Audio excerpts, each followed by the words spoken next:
Hello అందరికీ. మనం ఇప్పుడు చూస్తున్నది నేపాల్లోని బోటే కోషి నది అనమాట. ఇది ఇప్పుడు ఎంత ప్రశాంతంగా ఉంది కదా, కానీ వితిన్ సెకండ్స్లోనే దీని ఉగ్రరూపాన్ని చూపించింది. నేపాల్లో సంభవించిన భారీ వరదలు తీవ్ర విషాదాన్ని నింపాయి. అప్పటి వరకు ప్రశాంతంగా ప్రవహించిన బోటే కోషి నది ఒక్కసారిగా ఉగ్రరూపం దాల్చేసింది. ఒక్క నిమిషంలోనే వరద నీరు తీరంతో ఉన్న అంటే ఆ తీరంలో చుట్టుపక్కల ఉన్న ఇళ్ళన్నిటిని కూడా ముంచెత్తుతూ ఉధృతంగా ప్రవహించిందనమాట. ప్రవాహం ఆ తీవ్రతకు అక్కడ ఉన్న నీరు భారీగా నిలిచిపోయి ఒక పెద్ద రిజర్వాయర్ లాగా మారిపోయింది. ఈ భయంకరమైన వరదల దాటికి ఇప్పటి వరకు అయితే 95 మందికి పైగా ప్రాణాలు కోల్పోయారు. అలానే వందలాది మంది ఈ వరద నీళ్ళల్లోకి కొట్టుకుపోయి గల్లంత అయిపోయారనమాట. మృతుల సంఖ్య ఇంకా బాగా పెరిగే అవకాశం ఉందని చెప్పేసి అధికారులు కూడా తెలియజేస్తూ ఉన్నారు. నిజంగా ఇలాంటి భయంకరమైన వరద నేనైతే ఇంతవరకు చూడలేదు. నార్మల్గా ఇప్పటి వరకు అంటే అక్కడ వరద వచ్చింది, సునామీ వచ్చింది, ఇవన్నీ కూడా నాకైతే చిన్నప్పటి నుంచి అనుకునేదాన్ని. ఇప్పటి వరకు ఎక్కడ జరిగినా కూడా నార్మల్గా అవంతా గ్రాఫిక్స్ అని చెప్పేసి నేను అనుకునేదాన్ని. నేను నిజంగా నాకు తెలియదో లేదంటే నాకు ఏంటో ఆ మైండ్ సెట్ నాకు అర్థం కాలేదు. ఇప్పటివరకు నేను అలానే అనుకునేదాన్ని. ఇదంతా కూడా జస్ట్కి గ్రాఫిక్స్, జనాల్ని చూపిస్తున్నారు అనుకున్నాను. కానీ ఇప్పుడు నిజంగా ఇది చూస్తుంటే నిజంగా చాలా భయంగా అనిపిస్తుంది. చాలా భయంకరంగా ఉందన్నమాట.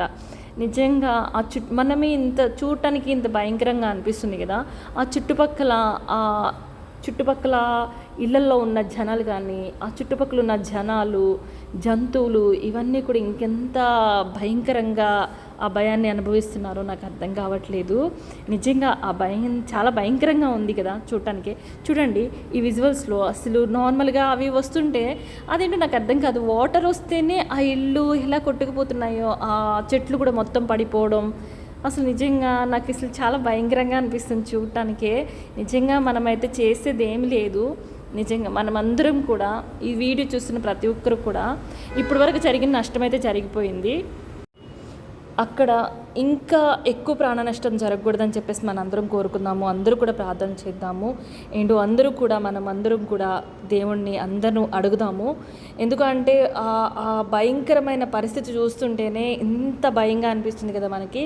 సో అక్కడ ఉన్న జనాలు, ఆ ప్రాణ నష్టం ఇంకా ఇంకా ఇంకా ఇంకా పెరిగిపోతుంది అంటే ఊహించడానికి చాలా భయంకరంగా అనిపిస్తుంది.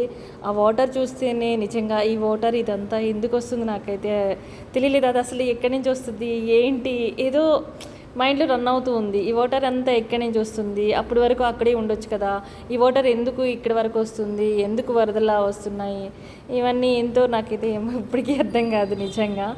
కానీ ఇంకా ఎక్కువ ప్రాణ నష్టం జరగకుండా అక్కడ వాళ్ళంతా కూడా సురక్షితంగా ఉండాలని, అలానే ఈ గవర్నమెంట్ వాళ్ళు కానీ ఇలానే మన హెల్పర్స్ ఉంటారు కదా, వాళ్ళందరికీ కూడా సహాయం అంది ఇంకా ఎవరికి కూడా ప్రాణ నష్టం లేకుండా అందరూ కూడా ఆ వరద నీటి నుంచి బయటికి రావాలని, అలానే ఆ నది అండ్ ఆ వరదలు కూడా త్వరగా ఆగిపోయి మొత్తం అంతా కూడా ప్రశాంతంగా ఆ వాతావరణం అంతా కూడా ప్రశాంతంగా మారాలి, మళ్ళీ ఎందుకు కూడా నార్మల్ అయిపోవాలని చెప్పేసి మనందరం కోరుకుందాము.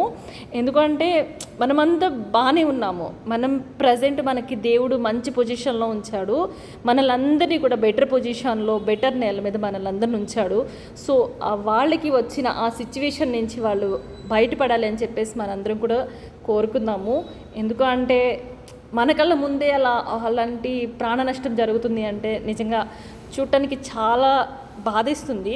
సో అందరం కూడా తప్పకుండా కోరుకుందాము. అందరూ కూడా తప్పకుండా కోరుకొని అక్కడ ఇంకా ఎలాంటి ప్రాణ నష్టం జరగకుండా ఆ వరద అనేది కూడా త్వరగా, ఆ తీవ్రత అదంతా కూడా త్వరగా తగ్గిపోవాలి అని చెప్పేసి మనం అందరూ కూడా మనస్ఫూర్తిగా కోరుకుందాము.